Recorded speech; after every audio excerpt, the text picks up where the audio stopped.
Dear listeners, I welcome you to my channel. If you like my work, please subscribe to the channel, like this video and write a comment. This helps the video to promote and motivates you to try harder every day. If you want to support the channel financially, the link is in the description and in the profile header. Thank you. Enjoy listening.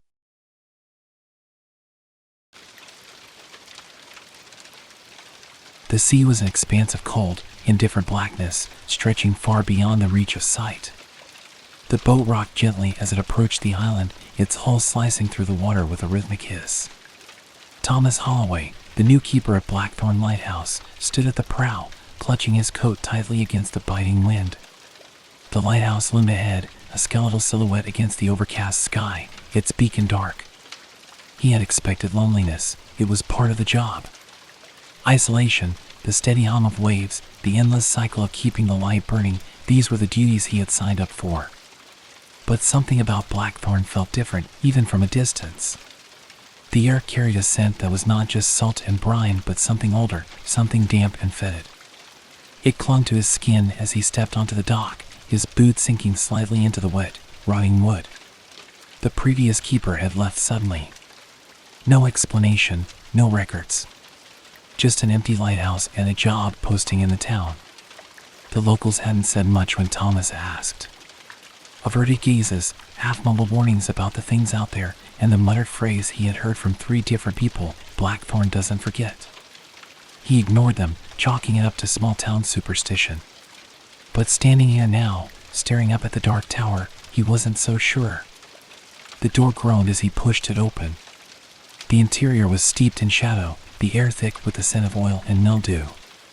Dust motes drifted in the dim light of his lantern, revealing an abandoned space that had once been lived in but now felt vacant in an unnatural way. Furniture remained, an old wooden desk, a chair, a rusted stove in the corner, but everything was covered in a thin layer of salt, as if the sea had crept inside in the absence of its keeper. He made his way up a winding staircase, each step echoing in the hollow silence. The lantern's globe cast flickering shadows along the damp walls, revealing patches of peeling paint and strange discolorations that looked like water damage but spread in irregular, almost organic patterns. He tried not to think about that. Reaching the top, he stepped into the lantern room. The great glass lens stood before him, dark and unlit, its surface fogged with moisture. Beyond it, the sea stretched endlessly, the horizon barely visible through the mist rolling in. He set his lantern down and ran a hand over the cold metal of the light apparatus. Everything seemed intact. Maybe the last keeper had simply abandoned his post without warning. Maybe it was nothing more than that. As he turned to descend the stairs, something creaked behind him. He froze. A draft, surely. The old place settling. But the chill that ran down his spine wasn't from the wind. He turned back, scanning the room, his eyes catching something in the reflection of the glass. A shadow. Not his own. It stood at the bottom of the stairs, just at the edge of the dim light, still and waiting. Thomas whipped around, his breath caught in his throat. Nothing. The stairs were empty. The space beneath them led only to the darkness below. He let out a slow, unsteady breath. His pulse was too fast, his skin damp with sudden sweat. He shook his head, forcing himself to laugh under his breath. "Get a hold of yourself," he muttered. "It's just a trick of the light." But even as he made his way down, step by careful step, he couldn't shake the feeling that something had been there, watching. And as he shut the heavy wooden door behind him, the wind outside howled, carrying a sound that almost sounded like a whisper. The wind howled through the cracks in the lighthouse, an eerie, keening sound that echoed through its hollow interior. Thomas Holloway sat at the old wooden desk in the keeper's quarters, the dim light of his lantern casting trembling shadows across the salt-streaked walls. He had spent most of the night listening to the sounds of the lighthouse settling around him, the groaning of aged wood, the distant crash of waves, the whispering draft that crept beneath the door. And yet, there had been something else. That whisper. The one he couldn't quite explain. He told himself it was nothing. The mind plays tricks in unfamiliar places. Isolation had a way of conjuring ghosts where none existed. Still, sleep had not come easily. And now, as morning light struggled through the grime-covered window, he turned his focus to the remnants of the past left behind by the previous keeper. A small trunk sat in the corner of the room, its lid slightly ajar as if someone had rifled through it in a hurry. Thomas hesitated before kneeling beside it, brushing away the thin layer of dust. Inside, he found a bundle of aged papers, their edges curled and brittle with time. A journal, bound in cracked leather, lay atop them. He picked it up, the cover stiff and unyielding from exposure to salt and dampness. The pages inside were warped, but the ink remained legible. The handwriting was jagged, hurried. It watches from the water. It moves through the mist. I hear it in the walls. Thomas frowned, flipping through the pages. The entries stretched back months, detailing the monotonous life of a lighthouse keeper, weather reports, maintenance logs, idle thoughts scribbled in the margins.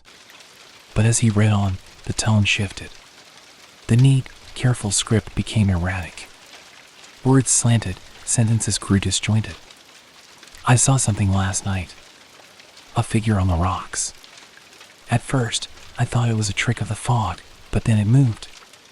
It was looking at me. I swear it was. The entry was dated 2 weeks before the last recorded log. Thomas swallowed, flipping to the next page. I hear it at night. A wet sound, like something dragging itself along the stone. I thought I saw footprints outside the door, but they led nowhere. He exhaled slowly, gripping the journal tighter. The last entry was scrawled hastily across a torn page, the ink smudged in places as though the writer's hand had been shaking. The light flickered last night. Only for a moment, but it was enough. I think it knows I'm here. I think it's waiting. The journal ended there. Thomas sat back on his heels, the pages trembling slightly in his grip. He glanced around the room, as if expecting to find some lingering trace of the previous keeper. But there was only silence, heavy and expectant. He placed the journal on the desk, running a hand through his hair. Maybe it was paranoia. Maybe the man had simply lost his mind to isolation. But the unease in Thomas's gut refused to settle. He turned back to the trunk, rummaging through its contents. Among the scattered papers, he found a bundle of letters, sealed but never sent.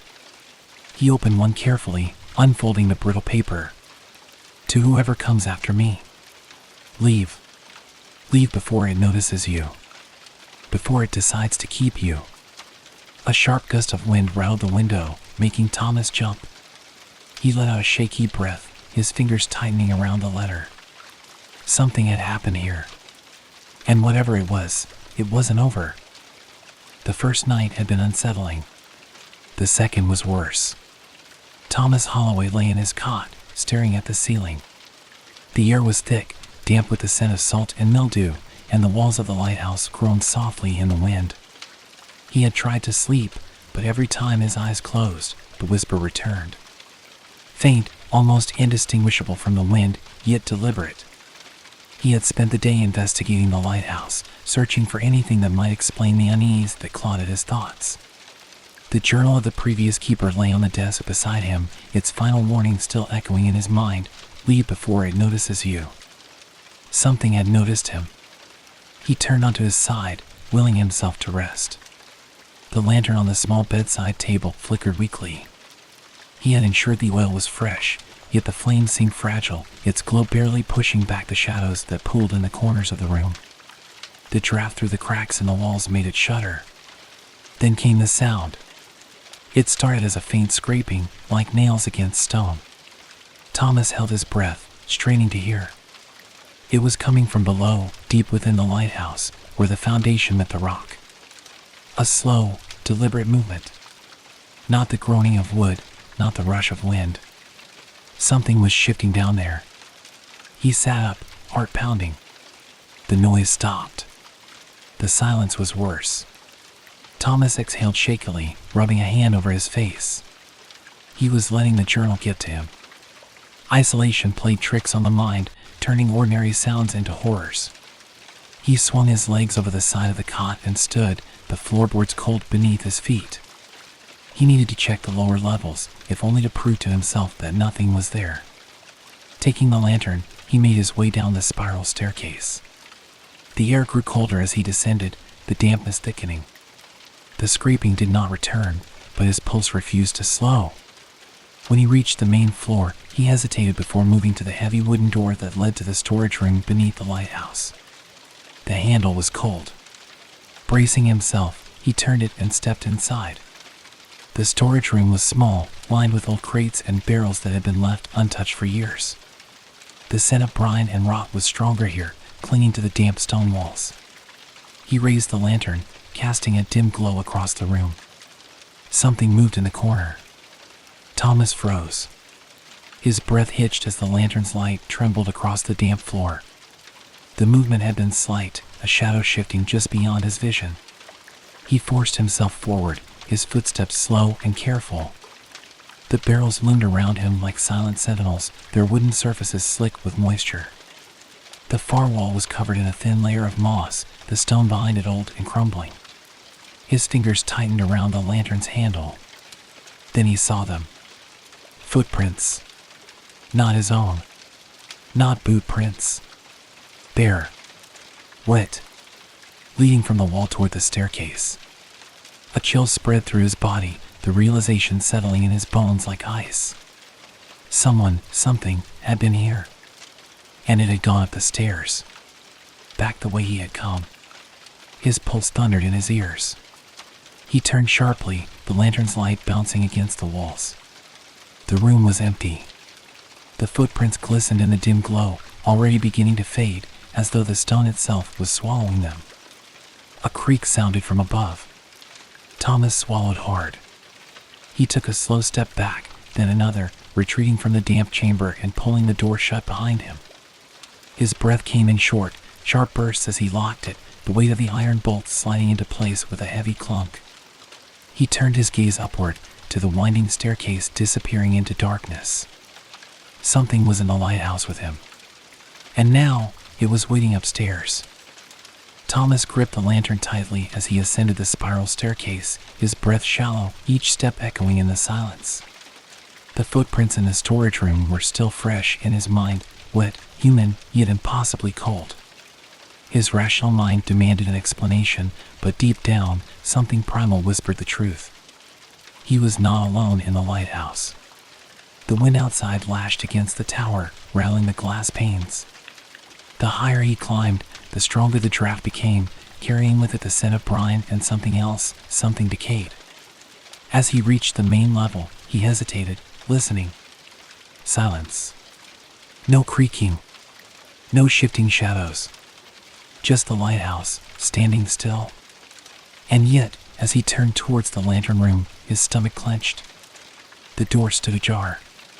He distinctly remembered shutting it. A bead of sweat rolled down his temple as he pushed the door open. The great glass lens loomed before him, its metal frame glinting in the dim lantern light. Thomas's eyes flicked to the large oil lamp at the center of the room. The flame burned, steady but low. He had trimmed the wick earlier that evening. There was no reason for it to be this weak. Moving cautiously, he approached the apparatus and inspected the controls. Nothing appeared tampered with. He adjusted the wick, feeding the flame more oil. Slowly, the light grew brighter, casting long, warped shadows across the room. That was when he saw it. A shape, barely discernible, reflected in the glass of the lens. It stood in the doorway behind him. Thomas's blood turned to ice. He spun around, the lantern swinging wildly in his grip, throwing light across the walls. Nothing. The doorway was empty. His heart hammered against his ribs. He took a step forward, scanning the shadows, the hall beyond. The lighthouse remained still, the wind outside the only movement. And yet, he could feel it, something unseen, something watching. The same sensation that had crept into his bones since the first night. Swallowing, he turned back to the lamp and forced himself to focus. The last keeper's journal had mentioned the light flickering. He had assumed it was faulty maintenance, but now he wasn't so sure. Something had drained it, as if feeding on its glow. The thought made his skin crawl. Another gust of wind rattled the windows. The light flickered once, then steadied. Thomas exhaled and ran a hand over his face. Maybe it really was just his imagination. Maybe the previous keeper had gone mad, and now he was doing the same. Then something thudded from below. A single, heavy impact deep in the lighthouse. His breath caught in his throat. Another thud. Closer this time. Footsteps. Slow. Wet. Dragging. Ascending the stairs. Thomas staggered backward, gripping the metal railing as the sounds moved closer. His mind screamed at him to move, to barricade the door, to do anything but stand there frozen. But his body refused to obey. The footsteps stopped. The silence that followed was suffocating. Then, a whisper. Low, gurgling, impossibly close. You see now. The lantern sputtered violently. The flame twisted and shrank as if something unseen were smothering it. Shadows surged along the walls, stretching, distorting.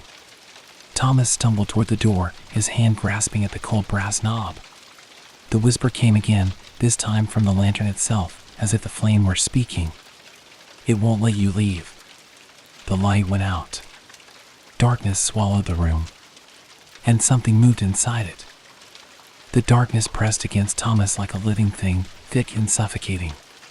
He fumbled with the lantern, his fingers slick with sweat as he struck the flint over and over. Sparks danced, but the flame refused to return. The whisper still clung to the air, its final words twisting in his mind. It won't let you leave. Something shifted in the blackness. A wet, slithering sound, like flesh dragged over stone. Thomas stumbled backward, nearly tripping over the railing. His breathing was ragged, his pulse thundering in his ears. He forced himself to stay still, listening. The sound had come from near the staircase, but the room was too dark to see anything beyond vague, shifting shapes. Then, a new sound. Drip. Drip. Drip. Water? No. It was thicker than water. Slower. He dared not move, dared not even breathe as the dripping noise grew closer. The air filled with the scent of salt, mildew, and something sickly sweet, like meat left too long in the sun. His eyes strained against the dark. Then, beneath the whispering wind outside, he heard something else. Breathing. Low. Labored.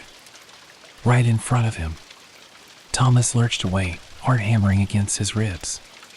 He turned blindly, hands grasping for anything solid. His foot struck the lantern, sending it clattering across the floor. The metal rang against the stone, a sharp, jarring sound that cut through the suffocating quiet. The breathing stopped. Then, a scrape. Something moving. Something reaching. His instincts screamed. He bolted for the doorway, his shoulders slamming into the wood. The lighthouse was a maze of twisting staircases and narrow corridors, but he didn't care where he was running, only that he had to get away. His boots pounded against the steps as he took them two at a time, the walls seeming to close in around him. The air felt heavier the deeper he went, thick with moisture and something else, something unseen pressing against his skin like unseen fingers trailing along his spine. The storage room. He didn't remember choosing it, but his feet carried him there, the door looming ahead. He threw himself inside, slamming the door shut behind him and ramming the bolt into place. Silence. Thomas pressed his forehead against the damp wood, sucking in ragged breaths. His hands trembled as he reached for his belt, pulling free the matches he had tucked there earlier. Striking one against the wall, a tiny bloom of light flickered to life. The room was the same as before, the barrels, the damp stone, the lingering scent of brine and decay. But something had changed. The footprints. Before, they had led up the stairs. Now, they circled the room. The match flickered. Something dripped onto his shoulder. Thomas didn't move. His mind refused to process it, to acknowledge the slick wetness now trailing down his sleeve. He forced his gaze upward, toward the ceiling beams lost in shadow. The match burned down to his fingers. For a split second, before the flame extinguished, something moved above him. A shape, shifting in the darkness. Hanging. Waiting. Then the match went out, and the whisper returned. "It sees you now." The darkness breathed. Thomas pressed himself against the cold stone wall of the storage room, his pulse a frantic drumbeat against his ribs. The whisper had faded, but the weight of its presence remained, thick and suffocating. The match was gone, leaving him blind once more, the silence stretching out like an open maw. Then came the sound. A wet, deliberate shifting from above. The thing in the rafters was moving. Thomas's breath hitched as he strained to hear, every nerve in his body screaming to run, to flee. But he knew better. Whatever it was waiting for him to make a mistake. He could feel its awareness, like unseen eyes pressing against his skin. Drip, drip. Something warm splattered against his cheek. He bit down on a cry, his trembling fingers reaching for the lantern he had left on the floor earlier. If he could just get a light. The scraping intensified. No time. He lunged for the door, his hand fumbling for the bolt. The wood felt damp beneath his touch, slick with condensation or something else. His fingers slipped once, twice, before he finally wrenched it free. The door groaned open. A gust of cold, damp air rushed in, carrying the scent of the sea and something rotting. He staggered forward, his legs heavy as if unseen hands were trying to pull him back into the room. The air behind him shifted. It was coming down. He bolted. Up the spiral staircase, taking the steps 2, 3 at a time.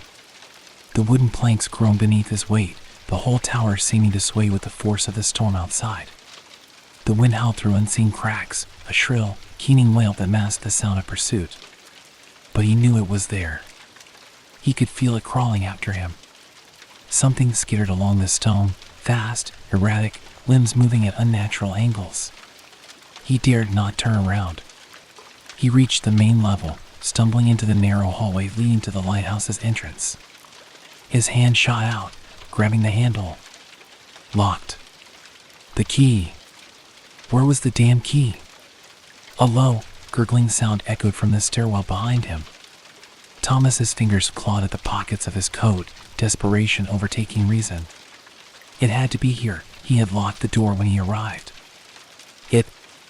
A sharp clack of nails against stone. Close. Too close. His hand finally closed around cold metal. He yanked the key free, shoving it into the lock. His hands trembled as he twisted. The door burst open before he could turn the knob.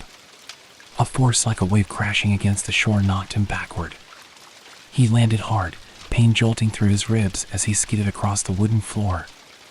The wind roared into the lighthouse, carrying sheets of rain, the sea's fury spilling inside. He gasped for air, blinking against the sting of salt. For one brief, terrible moment, he thought he was safe. Then he saw it. A shape in the doorway, silhouetted against the storm. Tall. Wrong. Limbs too long, moving in jerking, unnatural motions, like a marionette pulled by tangled strings. Its skin was slick, glistening, a shifting mass of something not entirely solid. And its face.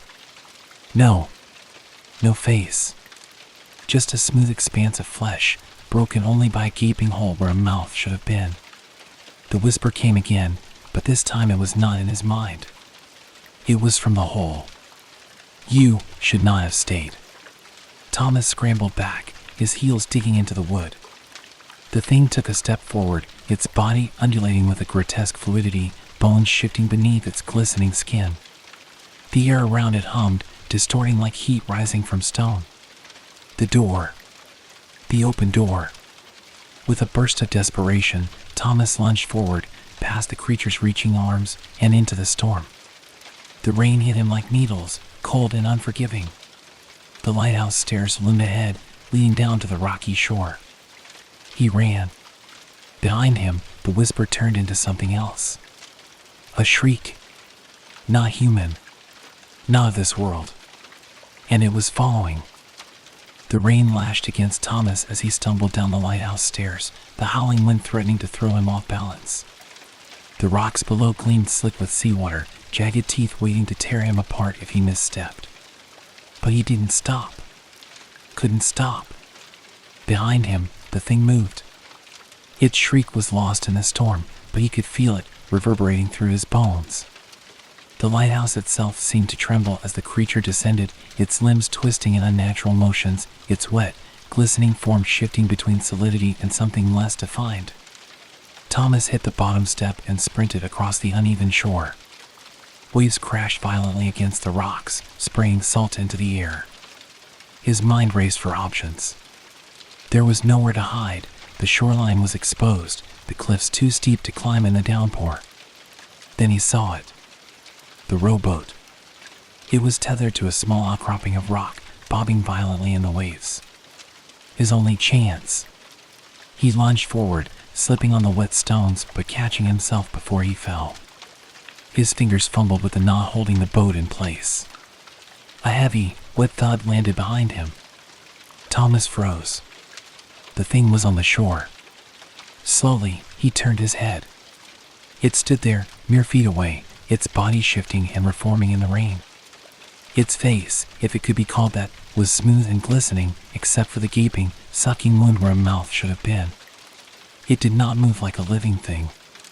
It flowed, its elongated arms stretching, tapering into clawed fingers that twitched in anticipation.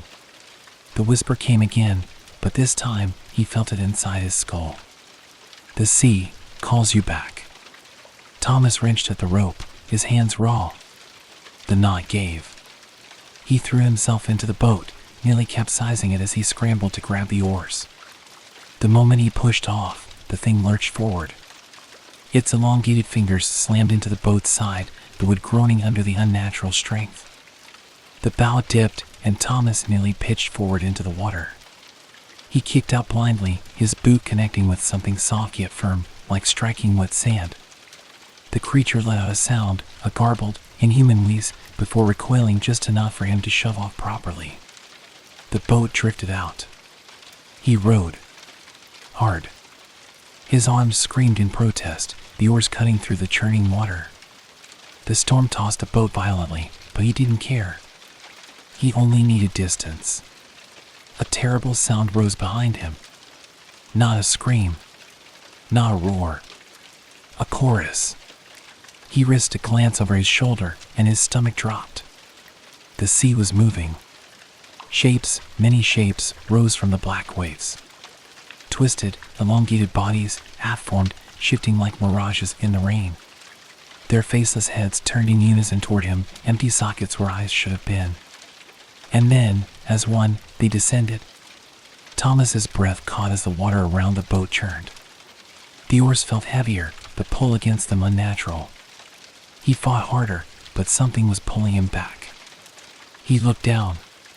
Through the dark water, hands, impossible, writhing hands, reached up from the depths.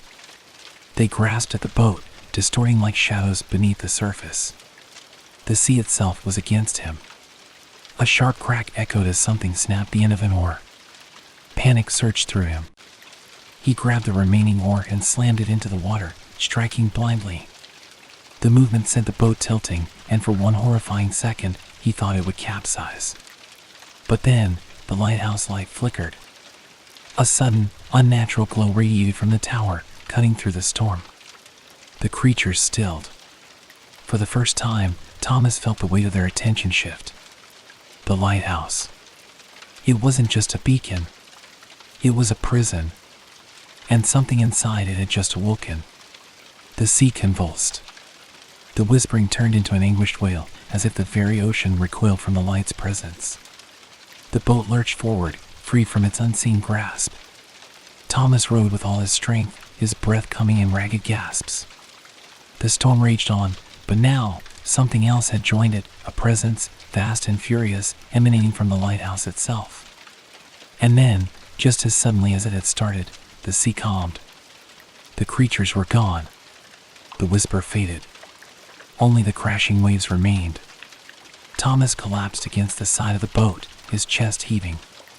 The lighthouse loomed in the distance, its beam piercing through the last remnants of the storm. He had escaped. But something told him the nightmare was far from over.